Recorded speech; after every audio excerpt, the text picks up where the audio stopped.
చేయాలన్నమాట. ఈ ముక్కల్ని ఏదైనా డబ్బాతో కొలుచుకోవాలి. ఇక్కడ నేను సేరు డబ్బాతో కొలుస్తున్నాను. 4 డబ్బాల వరకు ఈ మామిడికాయ ముక్కలు వచ్చినాయి. చిన్న రసాలు తీసుకున్నానండి నేను. ఇప్పుడు అందులో మనం ఒక అర డబ్బా అంటే 1/2 లీటర్ వరకు వేరుశనగ నూనె వేసి బాగా కలిపి 10 నిమిషాలు పక్కన పెట్టుకోండి. ఇప్పుడు మనం ఏ డబ్బాతో తీసుకున్నామో అదే డబ్బాతో ఒక డబ్బా వరకు పచ్చడి కారం ఏదైనా తీసుకోవచ్చు. గుంటూరు కారం, బళ్ళారి కారం మిక్స్ చేసి మేము పడతాం అనమాట.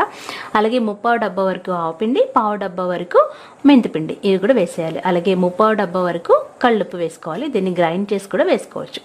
ముందుగా పొడి పదార్థాలు బాగా కలుపుకొని ఈ పచ్చడి ముక్కలో కలిపేయాలి. ఆ తర్వాత ఒక డబ్బా వరకు వేరుశనగ నూనె వేసి బాగా కలుపుకోవాలి. కలిపిన తర్వాత 2 టేబుల్ స్పూన్ల మెంతులు కూడా వేసి బాగా కలిపేసి 3 రోజుల వరకు మనం ఏదైనా ప్లాస్టిక్ గిన్నెలో ఉంచుకుంటే మనకి 3 రోజుల తర్వాత చూడండి నూనె పైకి తేలుతుంది. ఇప్పుడు ఉప్పు సరిపోకపోతే వేసుకోవచ్చు అనమాట.